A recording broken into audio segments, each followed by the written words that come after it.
Hello everyone, आज हम पढ़ेंगे क्लास 10 की साइंस का chapter number 1 chemical reaction and equation. इस टॉपिक में हम डिस्कस करेंगे केमिकल रिएक्शन के बारे में और कैरेक्टरिस्टिक्स ऑफ केमिकल रिएक्शन के बारे में। तो आइए मूव करते हैं।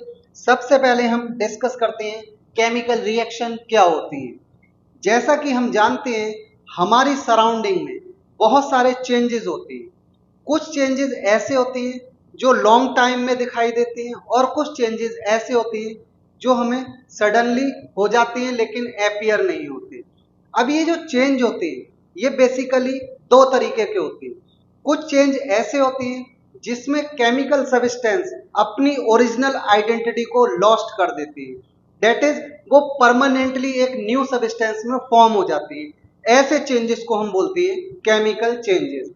जितने भी ये केमिकल चेंजेस होती हैं ये सारी की सारी केमिकल रिएक्शंस होती है।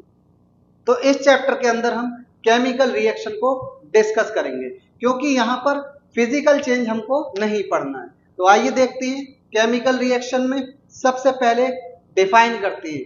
केमिकल रिएक्शन ऐसी प्रोसेस होती है जिसके अंदर new compound with new properties form होता है। उसके अंदर सिर्फ और सिर्फ एटम्स का रीअरेंजमेंट होता है, इसके अलावा कुछ नहीं होता। जैसा कि आपको यहाँ पर दिखाया गया है, अगर हम मिल्क से कर्ड फॉर्म करते हैं तो क्या आप वापस कर्ड से मिल्क बना सकते? नहीं बना सकते। ये एक परमानेंट चेंज है, दैट इज ये आपका एक इरिवर्सिबल चेंज है।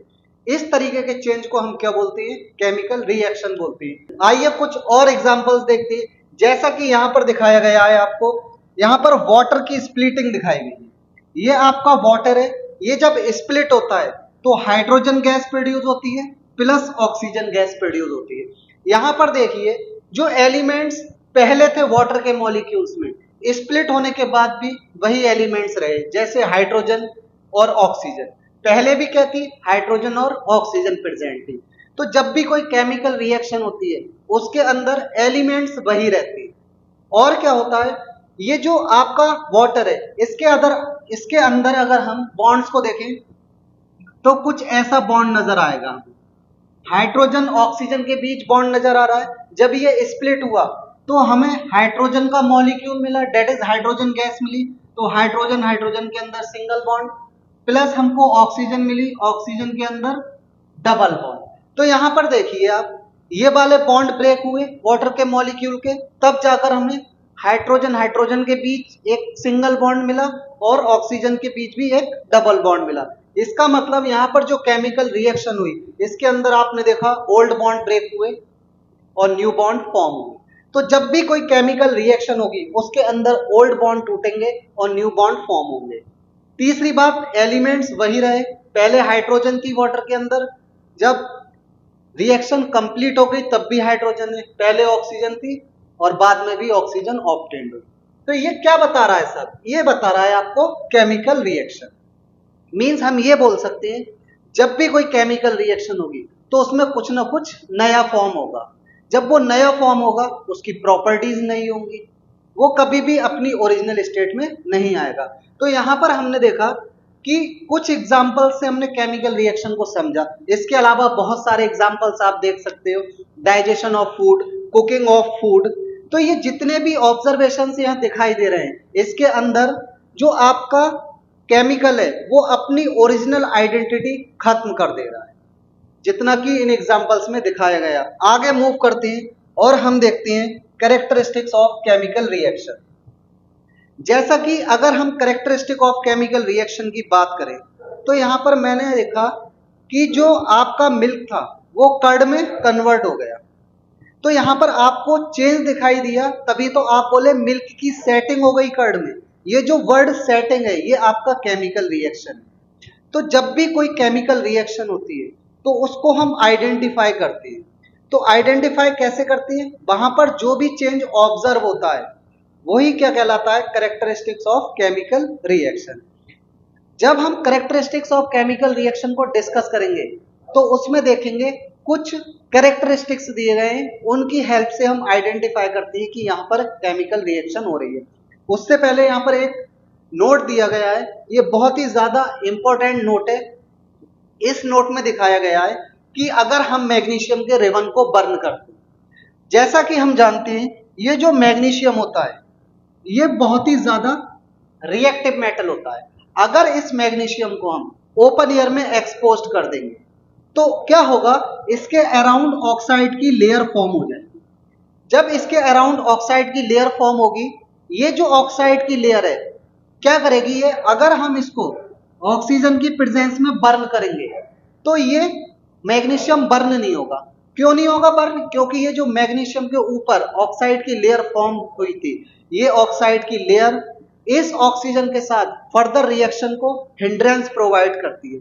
इसलिए हम क्या करते हैं, जब भी मैग्नीशियम को जलाते हैं या मैग्नीशियम को बर्न करते हैं तो उससे पहले हम ये जो ऑक्साइड की लेयर फॉर्म हुई है इसको सैंड पेपर से रब करके हटा देते हैं और सिर्फ क्या बचता है, हमारा मैग्नीशियम बचता है। अब ये जो मैग्नीशियम है ये ऑक्सीजन की प्रेजेंस में बर्न हो जाएगा। तो जब भी आप मैग्नीशियम के रिबन को बर्न करोगे तो जो फॉर्म होगा वो व्हाइट कलर का पाउडर फॉर्म होगा, जिसको हम बोलते हैं मैग्नीशियम ऑक्साइड। एक और चीज यहां पर आपको देखने को मिलेगी, जब भी आप मैग्नीशियम रिबन को बर्न करोगे तो बहुत ही ज्यादा चमकीली रोशनी के साथ ये मैग्नीशियम जलता है। तो जब मैग्नीशियम बहुत ज्यादा चमकीली रोशनी के साथ जल रहा है तो यहाँ पर जो रोशनी होगी वो आइस के लिए बहुत ही ज्यादा सेंसिटिव होती है। तो यहाँ पर ये बहुत ही ज्यादा इंपॉर्टेंट एक्टिविटी है, एग्जाम पॉइंट ऑफ व्यू से ऐसा पूछा जाता है जो मैंने आपको यहाँ पर बताया। अब हम डिस्कस करते हैं कैरेक्टरिस्टिक्स ऑफ केमिकल रिएक्शन। जैसा कि अगर हम बात करें, मैंने आपको बोला था जब भी केमिकल रिएक्शन होती है तो कुछ चेंजेस हमें दिखाई देते हैं जिसकी हेल्प से हम आइडेंटिफाई करते हैं कि यहाँ पर केमिकल रिएक्शन हुई। तो वही चेंजेस जिसकी हेल्प से हमने आइडेंटिफाई किया वही क्या कहलाती है, केमिकल, वही क्या कहलाती है, कैरेक्टरिस्टिक्स ऑफ केमिकल रिएक्शन। तो जो सबसे पहला कैरेक्टरिस्टिक है केमिकल रिएक्शन का वो है आपका इवोल्यूशन ऑफ गैस। अगर केमिकल रिएक्शन हो रही है और उस केमिकल रिएक्शन के अंदर आपको गैस इवॉल्व होती दिखाई दी तो आप उस इवोल्यूशन ऑफ गैस से ये आइडेंटिफाई कर सकते हो यहाँ पर केमिकल रिएक्शन हुई। तो जैसा कि यहाँ पर एक एक्टिविटी के थ्रू समझते हैं, यहाँ पर हमने एक कोनिकल फ्लास्क लिया, इस कोनिकल फ्लास्क के अंदर हमने जिंक के ग्रेन्यूल्स को रखा। जिंक के ग्रेन्यूल्स को जब हमने इसमें रखा और इसके अंदर हमने ऐड किया सल्फ्यूरिक एसिड, तो जैसे ही इसके अंदर हमने डाइल्यूट सल्फ्यूरिक एसिड डाला वैसे ही हमने देखा कि इस फ्लास्क के अंदर से कुछ बबल्स बाहर आ रहे हैं। क्या पहले बबल्स आ रहे थे जब हमने जिंक के ग्रेन्यूल्स को रखा था? नहीं आ रहे थे नजर। तो हम क्या बोल सकते हैं, यहाँ पर ये जो बबल्स है ये किसी ना किसी गैस के बबल्स होंगे। तो ये जो गैस इवॉल्व हो रही है ये हमें ये बताती है कि जब भी कोई केमिकल रिएक्शन होगी तो उसके अंदर गैस इवॉल्व होगी। उस इवोल्यूशन ऑफ गैस से हम ये आइडेंटिफाई कर सकते हैं कि यहाँ पर केमिकल रिएक्शन हुई। तो जैसा कि यहाँ पर एक्टिविटी में दिखाया, अगर आप जिंक के ग्रेन्यूल्स को किस में डालते हो, डाइल्यूट HCl में, तो ये Zn हाइड्रोजन को हटाएगा, क्या बनेगा, ZnCl2 plus hydrogen gas evolve होगी। अगर सोडियम की रिएक्शन हम HCl से कराते हैं तो सोडियम क्लोराइड बनता है प्लस हाइड्रोजन गैस इवॉल्व होती है। अगर जिंक की रिएक्शन हम सल्फ्यूरिक एसिड से कराते हैं तो जिंक सल्फेट बनता है प्लस हाइड्रोजन गैस इवॉल्व होती है। तो इस इवोल्यूशन ऑफ गैस से हम ये आइडेंटिफाई कर सकते हैं यहाँ पर केमिकल रिएक्शन हो रही है। अब कैसे पहचानोगे कि जिंक ग्रेन्यूल्स के अंदर जब हमने डाइल्यूट एसिड को डाला तो उसके अंदर से कौन सी गैस इवॉल्व हुई? अगर हम इस गैस के बबल्स के पास माचिस की जलती हुई तीली लेकर आते हैं, मैच स्टिक की जलती हुई तीली लेकर आएंगे तो ये जो गैस है जो इवॉल्व हो रही है ये छोटे छोटे ब्लास्ट के साथ जलेगी और पॉप साउंड आएगी। तो इस पॉप साउंड से हम ये पहचान सकते हैं कि ये जो तो इस पॉप साउंड से हम ये पहचान सकते हैं ये जो गैस इवॉल्व हो रही है यहाँ पर ये गैस आपकी हाइड्रोजन गैस है। ये टेस्ट होता है फॉर हाइड्रोजन गैस। आगे मूव करते हैं और हम देखते हैं second characteristic of chemical reaction. अगर आपको स्टेट चेंज होती दिखाई दे तो स्टेट चेंज हुई उससे हम ये आइडेंटिफाई कर सकते हैं कि यहाँ पर केमिकल रिएक्शन हुई है। जैसा कि आपने देखा होगा ये आपका होता है कैंडल। तो हम जानते हैं ये जो कैंडल होती है ये किसकी बनी होती है, वैक्स की। और वैक्स क्या होता है, एक हाइड्रोकार्बन है। ये कैसा होता है? सॉलिड होता है। तो जब आप इस कैंडल को बर्न करते हो तो कैंडल मीन्स आपका वैक्स बर्न होगा, और वैक्स के बर्न होने पर जो गैसेज इवॉल्व होती हैं वो CO2 गैस इवॉल्व होगी, प्लस आपका वाटर इवॉल्व होगा इन फॉर्म ऑफ वेपर। तो क्या आप इन दोनों गैसेस से वाटर और CO2 को मिलाकर वापस वैक्स बना सकते हैं? नहीं बना सकते। तो ये कैसा चेंज है? एक परमानेंट चेंज है। तो यहां पर हमने देखा ये जो सॉलिड था वैक्स, ये किस में कन्वर्ट हो गया? गैस में। तो जब भी किसी केमिकल रिएक्शन के अंदर या किसी भी प्रोसेस के अंदर स्टेट चेंज हो परमानेंटली, तब हम बोलेंगे यहां पर केमिकल रिएक्शन। इसके बाद हम देखते हैं third characteristic, change in colour, जैसा कि इस एक्टिविटी में दिखाया गया है। इस एक्टिविटी में यह बताया गया है, हम एक आपका टेस्ट ट्यूब लेते हैं। इस टेस्ट ट्यूब के अंदर हमने रखा कॉपर सल्फेट का एक्वस सॉल्यूशन। जैसा कि हम जानते हैं ये जो कॉपर सल्फेट होता है इसका कलर होता है ब्लू। जब इस कॉपर सल्फेट के एक्वस सॉल्यूशन में हमने आयरन नेल को डिप किया, ये आपका आयरन नेल है, तो हमने जैसे ही आयरन नेल को डिप किया तो हमने फील किया, हमने देखा कि ये जो कॉपर सल्फेट का ब्लू कलर था ये धीरे धीरे फेड होने लगा और कैसा हो गया? ग्रीन। कैसा हो गया? ग्रीन। एक तो ऑब्जर्वेशन आपको यहां पर ये दिखाई दिया। दूसरा ऑब्जर्वेशन क्या होगा? ये जो आपका ब्लू कलर फेड हुआ उसके बाद जो आपका आयरन नेल था हमने देखा इसके ऊपर ब्राउन कलर की कोटिंग आ गई। इसका मतलब ये ब्राउन कलर की कोटिंग किसकी है? कॉपर की। तो यहां पर ये दो चेंज तो पहले दिखाई देती है कि आयरन नेल के ऊपर कॉपर की एक लेयर फॉर्म हो जाती है या फिर कॉपर डिपॉजिट हो जाता है जो कि एक रेडिश ब्राउन कलर का होता है। दूसरा आपका जो कॉपर सल्फेट था उसका ब्लू कलर ग्रीन हो गया। तो यहां पर जो रिएक्शन होती है ये रिएक्शन होती है आपकी डिस्प्लेसमेंट रिएक्शन। जैसा कि हम जानते हैं ये आयरन मोर रिएक्टिव मेटल होता है और ये कॉपर सल्फेट के अंदर कॉपर जो है ये आपका लेस रिएक्टिव मेटल है। तो क्या होगा? ये मोर रिएक्टिव मेटल इस कॉपर सल्फेट के एक्वस सॉल्यूशन से कॉपर को रिप्लेस कर देगा और उसकी जगह खुद आ जाएगा। तो जो हमें मिलेगा वो होगा फेरस सल्फेट, इसका कलर होगा ग्रीन और कॉपर सल्फेट का कलर कैसा बोला था? ब्लू। तो आप देखिए यहां पर हमें दो ऑब्जर्वेशन दिखाई दिए। पहला ऑब्जर्वेशन क्या है? ब्लू कलर ग्रीन हो गया। दूसरा ऑब्जर्वेशन ये है कि ये जो रेडिश ब्राउन मेटल है, रेडिश ब्राउन कॉपर मेटल, ये डिपॉजिट हो जाएगा आयरन नेल के ऊपर। ये देखिए इसी वजह से जो आयरन नेल है वो आपको रेडिश ब्राउन नजर आ रहा है। तो इसके अंदर हम एक और चीज देख सकते हैं, अगर मैं इस रिएक्शन को रिवर्स कराना चाहूं तो ये रिवर्स नहीं होगी क्योंकि यहाँ पर ये कॉपर जो है वो लेस रिएक्टिव है। ये कॉपर फेरस सल्फेट के एक्वस सॉल्यूशन से फेरस को आयरन को नहीं हटा सकता। क्यों नहीं हटा सकता? क्योंकि ये लेस रिएक्टिव है। तो कभी भी ये रिवर्स रिएक्शन नहीं होगी। तो हम ये बोल सकते हैं यहाँ पर परमानेंट चेंज हुआ, और परमानेंट चेंज क्या होता है? Chemical reaction. बाकी यहाँ पर जो भी ऑब्जर्वेशंस हमें दिखाई दिए वही क्या कहलाती है? Characteristics of chemical reaction. उसके बेस पर हमने आइडेंटिफाई किया यहाँ पर केमिकल रिएक्शन हुई। आगे मूव करते हैं और देखते हैं हम फोर्थ कैरेक्टरिस्टिक। जो फोर्थ कैरेक्टरिस्टिक है वो है आपका चेंज इन टेम्परेचर। आपको अगर टेम्परेचर चेंज होता दिखाई दे, टेम्परेचर कब चेंज हो सकता है? या तो हीट एब्जॉर्ब हो या हीट रिलीज हो ड्यूरिंग केमिकल रिएक्शन, तब हम बोलेंगे यहाँ पर टेम्परेचर चेंज हो रहा है।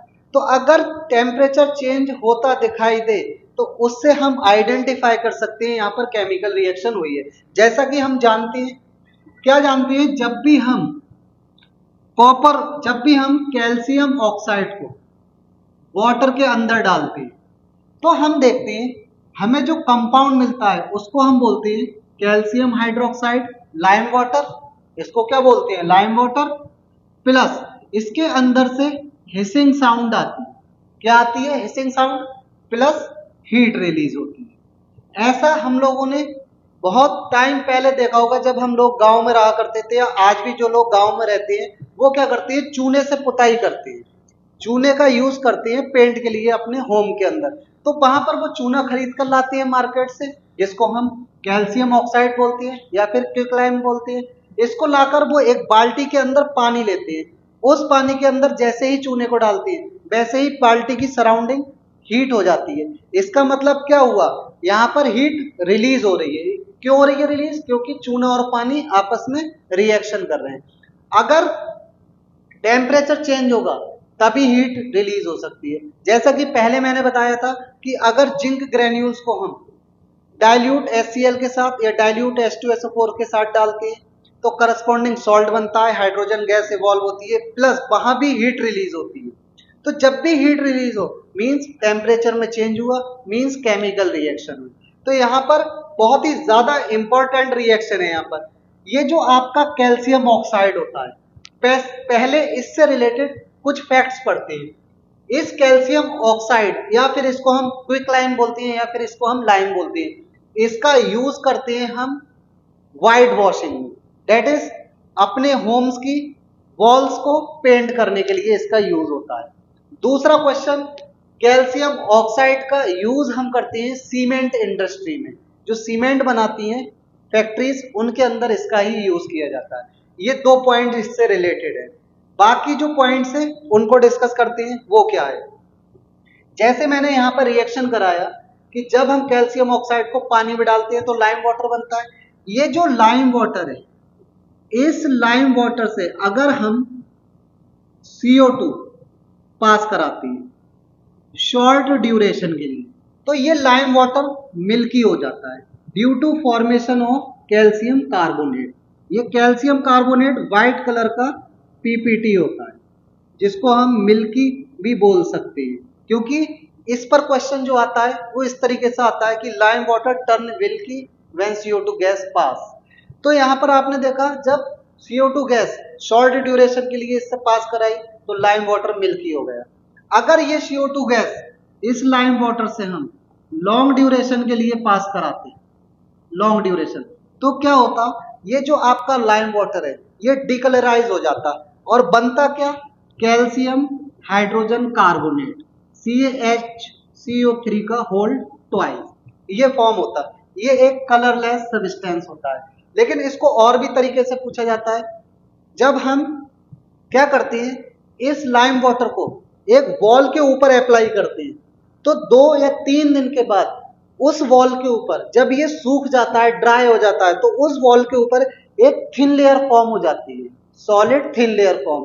जो सॉलिड थिन लेयर फॉर्म होती है वो होती है आपकी कैल्शियम कार्बोनेट की, जिसको हमने बोला था व्हाइट प्रेसिपिटेट या फिर मिल्क। लेकिन जब बहुत दिन तक हमारा ये लाइम वाटर उस दीवार पर लगा रहता है या उस वॉल पर, तो वो धीरे धीरे कलर उसका फेड होने लगता है और खराब हो जाता है।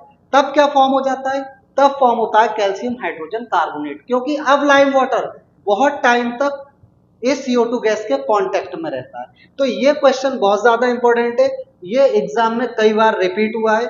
यहाँ पर जो कैल्शियम कार्बोनेट होता है इसको हम लाइम स्टोन भी बोलते हैं। क्या बोलते हैं, लाइम स्टोन। इसको हम मार्बल भी बोलते हैं, इसको हम एग शेल भी बोलते हैं, इसको हम चौक भी बोलते हैं। ये बहुत सारे नाम होते हैं कैल्शियम कार्बोनेट के, इनको याद रखना है क्योंकि इनके बेस पर भी क्वेश्चन पूछा जा सकता है। आगे मूव करते हैं और last characteristic of chemical reaction हम डिस्कस करते हैं। ये बहुत ही इंपॉर्टेंट कैरेक्टरिस्टिक है केमिकल रिएक्शन का। इसमें आपको एक वर्ड दिया है प्रेसिपिटेट। ये जो वर्ड प्रेसिपिटेट है इसको हम बोलते हैं इनसॉल्युबल सॉलिड। क्या बोलते हैं, इनसॉल्युबल सॉलिड।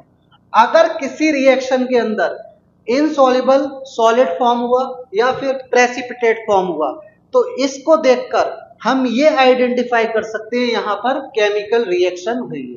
तो आइए इसको एक एग्जांपल की हेल्प से समझते हैं। जैसा कि आपकी बुक NCERT के अंदर दिखाया गया है कि हम जब लेड नाइट्रेट की रिएक्शन, ये आपका लेड नाइट्रेट का एक्वस सॉल्यूशन लिया, लेड नाइट्रेट की रिएक्शन किससे कराती है, पोटेशियम आयोडाइड से, इसका भी एक्वस सॉल्यूशन लेते हैं तो हमें मिलता है एक येलो कलर का PPT, इसको शॉर्ट में लिख सकते हैं PPT। तो ये जो येलो कलर का प्रेसिपिटेट फॉर्म हुआ ये होता है आपका लेड आयोडाइड PbI2। जब भी आप प्रेसिपिटेट लोगे तो इसका सिंबल होगा एरो डाउनवर्ड होगा, प्लस क्या होगा, आपको मिलेगा पोटेशियम नाइट्रेट का एक्वस सॉल्यूशन।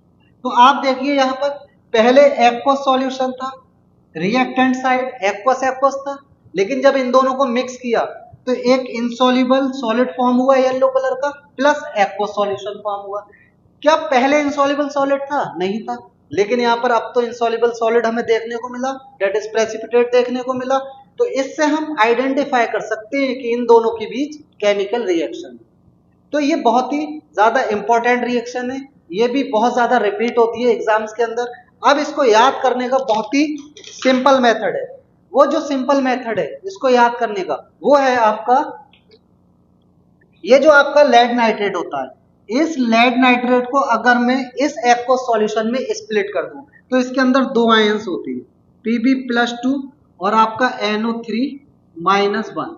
ऐसे ही अगर मैं पोटेशियम आयोडाइड को स्प्लिट कर दूं तो इसके अंदर भी दो आयंस होती है, K+1 और आपका होता है I-1। तो जब इन दोनों को मिक्स किया, सपोज करो ये एक टेस्ट ट्यूब में और ये दूसरी टेस्ट ट्यूब में, तो जब हम इन दोनों को मिक्स करेंगे तो इनके आयंस आपस में एक्सचेंज हो जाएंगे। ये जो लेड है ये पहुंच जाएगा आयोडाइड के पास और ये जो पोटेशियम है ये पहुंच जाएगा नाइट्रेट के पास। इस तरीके से आपको lead iodide plus potassium nitrate मिलेंगे एक टेस्ट ट्यूब के अंदर। अब ये जो टेस्ट ट्यूब है इसको अलग से मैं दिखाता हूँ। ये टेस्ट ट्यूब में रिएक्शन हो गई, इसको डाल दिया और इसको डाल दिया, तो जो इसके बॉटम पर ऑब्टेन्ड होगा, जो इसके बॉटम पर ऑब्टेन्ड होगा ये आपका लेड आयोडाइड होगा, PbI2, येलो कलर का PPT।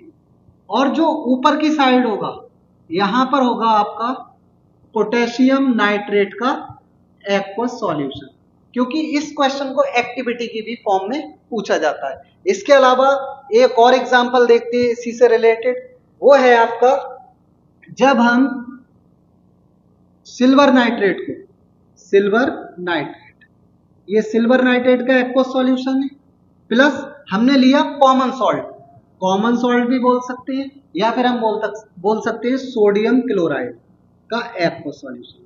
अब ये दोनों एक्वस सॉल्यूशन है, इसके पास जो आयंस होंगे वो होंगे Ag+1 और NO3-1 एक्वस सॉल्यूशन में। इसके पास जो आयन होंगे वो होगा Na+1 और Cl-1। यहाँ पर इन दोनों को जब मिक्स किया जाएगा तो इनके आयन एक्सचेंज होंगे और हमें क्या मिलेगा, आपको मिलेगा सिल्वर क्लोराइड, क्योंकि Ag जाएगा Cl के पास और Na जाएगा NO3 के पास। ये आपको जो मिला इसका कलर होगा व्हाइट, ये आपको व्हाइट PPT मिला, प्लस क्या मिलेगा, NaNO3 का एक्वस सॉल्यूशन। क्या मिला, NaNO3 का एक्वस सॉल्यूशन। तो आप देख लीजिए यहाँ पर क्या पहले प्रेसिपिटेट था? नहीं था, लेकिन हमने जैसे ही इन दोनों कंपाउंड को मिक्स किया तो एक प्रेसिपिटेट मिला और दूसरा एक्वस सॉल्यूशन। इस प्रेसिपिटेट से हम आइडेंटिफाई कर सकते हैं यहाँ पर केमिकल रिएक्शन हुई। आगे एक और एग्जांपल समझना, क्योंकि ये रिएक्शन आगे भी चैप्टर में रिपीट होंगे। तो एक एग्जांपल बहुत ही ज्यादा इंपॉर्टेंट है, जब हम बेरियम क्लोराइड की रिएक्शन, ये बेरियम क्लोराइड है, इसका एक्वस सॉल्यूशन लिया और किससे कराया, सोडियम सल्फेट के एक्वस सॉल्यूशन। इतनी बात ध्यान रखना, यहां पर जो बेरियम क्लोराइड है इसके अंदर प्रेजेंट है Ba+2 और Cl-1, इसके अंदर आयन प्रेजेंट है Na+1 और SO4-2। यहां भी क्या होगा, इन दोनों को मिक्स करोगे तो इनके आयंस एक्सचेंज हो जाएंगे, Ba जाएगा SO4 के साथ, Na जाएगा Cl के साथ, तो आपको जो मिलेगा वो होगा BaSO4, ये होगा आपका व्हाइट PPT, किस कलर का, व्हाइट PPT, प्लस आपको मिलेगा NaCl का एक्वस सॉल्यूशन। तो देख लीजिए आप, इस रिएक्शन में क्या पहले प्रेसिपिटेट था? नहीं था, लेकिन अब प्रेसिपिटेट आपको मिला, इससे हम क्या बोलेंगे, यहां भी केमिकल रिएक्शन हुई। इस प्रेसिपिटेट या फिर इस इनसॉल्युबल सॉलिड से हम ये आइडेंटिफाई कर सकते हैं यहाँ पर केमिकल रिएक्शन हुई। तो ये थे आपके कैरेक्टरिस्टिक्स ऑफ केमिकल रिएक्शन, और नेक्स्ट वीडियो में हम आपको मिलेंगे टाइप्स ऑफ केमिकल रिएक्शंस के साथ।